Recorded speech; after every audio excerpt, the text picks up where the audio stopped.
Well, hello ladies and gentlemen, welcome back to the channel with the latest updates from the Middle East. Of course, as we have been discussing since last night, Hezbollah have been going down and now they're trying to find their interim leader, which is more likely is going to be Hassan Nasrallah's cousin, Hashem Safi al-Din. But over the last 12 hours or so, we've actually had a number of celebrations across the Middle East, from Israel and Lebanon to Syria and Iran. Of course, the whole of the Middle East are finally waking up and celebrating the downfall of Hezbollah. We're going to be showing you guys some of these clips. It's quite interesting because people in the West don't really know exactly what's going on in the Middle East. So they always assume, well, you're brown, he's brown, so basically you're all the same. It's like basically saying a working class person from Essex is the same as a Chelsea posh boy and somebody who's a Scouser from Liverpool, and somebody who's a Republican in Ireland is the same as a loyalist in Wales, for example, right? Just because they're all white. We've got the Christians in Lebanon finally rising up. We've got obviously the cultural Muslims who really much against hate the Islamic Republic of Iran's terrorist puppets, especially in the name of Shia Islam. Let's go to the first clip. This is actually from Lebanon, and then we're going to show you the next one is going to be Israel celebrations in Tel Aviv. Then we're going to show you celebrations in Syria and across the Middle East in general. First, Lebanon.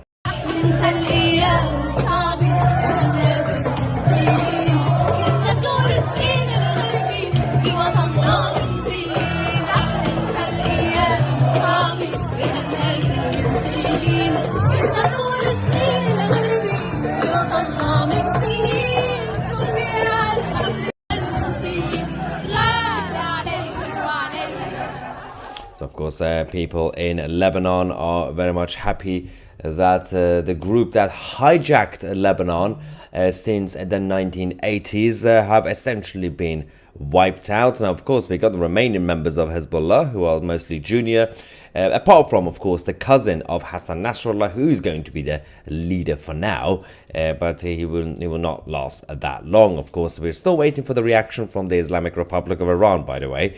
But before we get to that, let's go to the next celebrations. This is actually from Israel. I believe this is Tel Aviv. Just for context, it's very important. This is in a bar in Israel.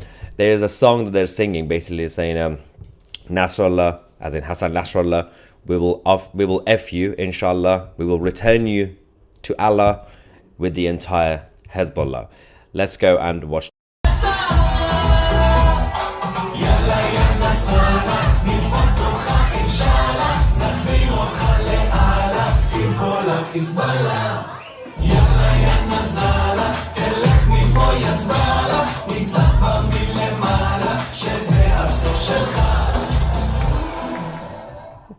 Brilliant. Absolutely great work in Israel. We can also go to Syria. Of course, Syria, obviously not those who've been backing the axis of retards, the Islamic occupiers. The rest of Syria, the sane part of Syria, also decided to come out because Hassan Nasrallah and the rest of his cabal are responsible for the death of many people in Syria, in Iran, and of course in Lebanon as well.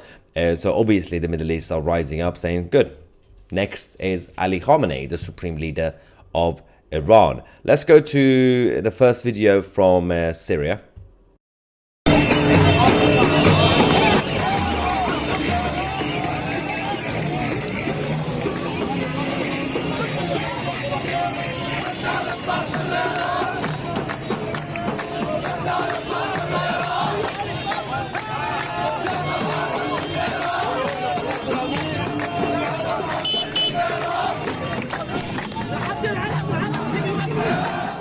Happy days, ladies and gentlemen. Let's go and see some of the other footage, of course, from across the Middle East. Celebrations continued even this morning. There were some images from Syria and Lebanon, and of course in Iran. They've been going around in Tehran giving each other pastries and cakes and everything else in celebrations of to obviously what happened last night. Let's go to the next video from the Middle East, and this one again, Syria.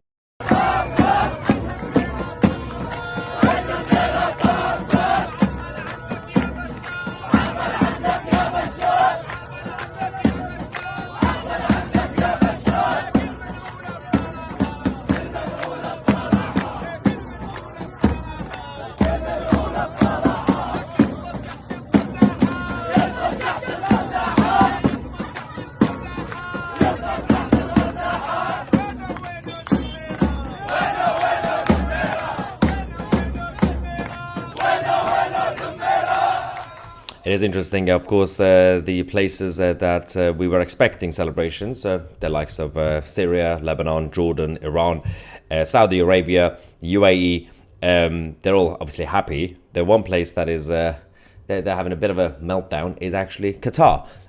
For obvious reasons, the state of Qatar are not too happy that they continue to lose their minions left, right and center. All the money that they've been wasting on these vanity projects, none of it is returning any on their investment. Let's go to the next video from the Middle East.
As the Middle East continue their celebrations following the downfall of the leadership of Hezbollah, and of course, let's not forget almost the whole of the leadership of Gaza, Hamas, as well, apart from Yahya Sinwar, and the following the reaction and the domino effect will go towards Tehran and the Ayatollah Khamenei's council. And obviously, as we reported earlier on 2CTV, Ali Khamenei, the supreme leader of Iran, has been moved to a safe and secure location, basically a bunker underneath Tehran, so that he will be safe from pagers, from walkie-talkies, from toasters and microwaves, and any device that could have a battery in it, or electronic devices. So let's get some reaction to this story. James Brown says, what has happened to cause this? I wonder what has caused these celebrations, ladies and gentlemen. I'm pretty sure we did say it.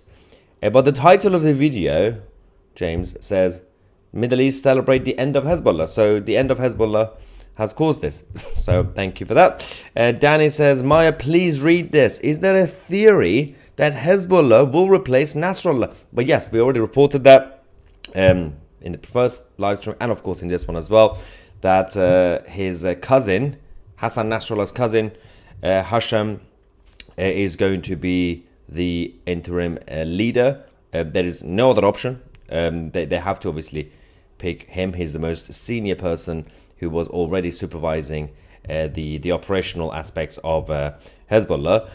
So obviously that is going to be, it's not really a theory, it's a fact that of course they're going to have the interim leader. M. Khan says, Netanyahu is killed as his plane was blown apart. Cool story, bro. Let me guess, you're from Pakistan. The conspiracy theorists from Pakistan, they get their news from like some sort of alternate universe. When they go on the internet, they don't get the normal internet. They get a whole different type of internet. It's sort of like North Korea as well. That was a funny one. Romulus says that Israel ain't messing around anymore. I mean, this was the whole point of them being very patient, and Netanyahu's government were very patient. Over the last few weeks, couple of months, there have been a lot of pressure politically and societally on Netanyahu as prime minister and the rest of his cabinet. And they continued, they stayed quiet. They didn't really react. Now we know why, because they had all these things planned, including the pager operation, the walkie-talkies, Ismail Haniyeh's assassination in Iran, Hezbollah's leader Hassan Nasrallah last night, and everything else. Anyway. Iran was always the main target because it cannot have nuclear tactical weapons. Also because Iran from day one, from 1979, when the Islamic occupiers took control, in their manifesto and charter and constitution, they said, we have to wipe out the Jews, attack Jews and Christians, force Christians and non-Islamic people to convert. If they don't, you could do whatever you want. And thirdly, death to America and Britain. So I think if somebody starts a new country and a constitution based on that, you can't really see them as a friend. I think you might have to consider them as an enemy. Yeah, the problem is the Western governments have not really been treating Iran as an enemy, because behind closed doors, Barack Hussein Obama, Joe Biden, and everybody else, especially the liberal globalists, have been making secret deals behind closed doors, giving them money, and of course allowing the IRGC kids to come to London and LA and elsewhere, Toronto, to live and have a luxury life with drugs and alcohol and prostitutes and everything else, while their parents back in Iran are oppressing ordinary Iranians. So it's a bit of a double standard, let's just say, on behalf of the Western liberal governments.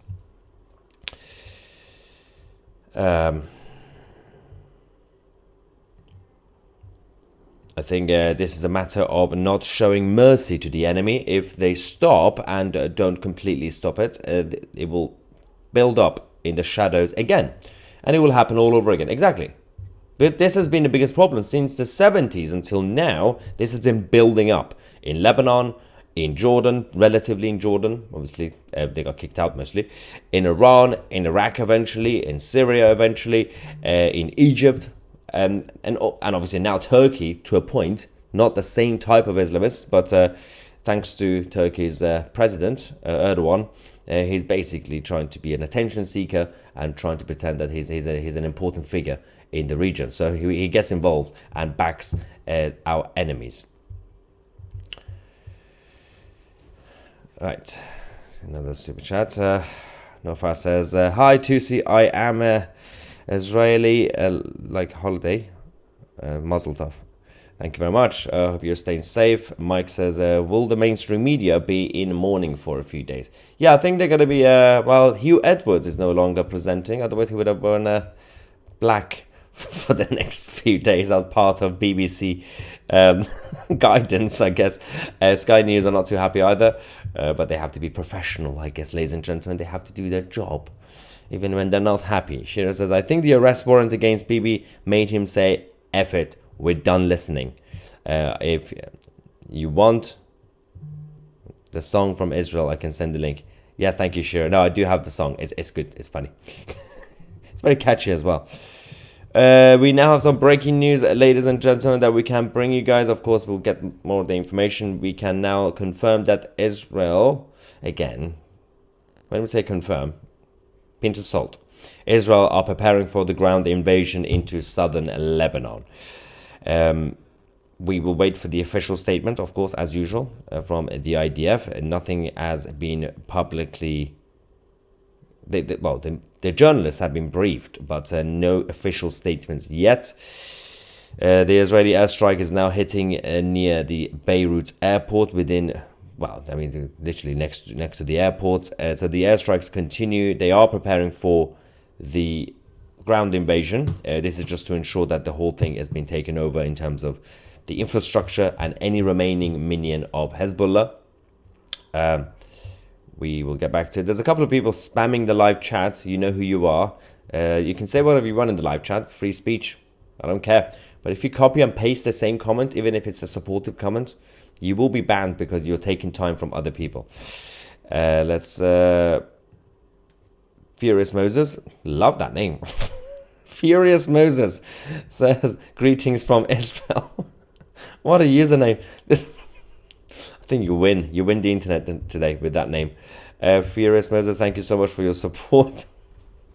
Ladies and gentlemen, let's take a break. We have more updates for you guys tonight on 2CTV, including the latest updates from British politics and this socialist government with Keir Starmer, because the government is going down in the United Kingdom. Thank you so much for watching. I'm Maya Tusi, and we are the media.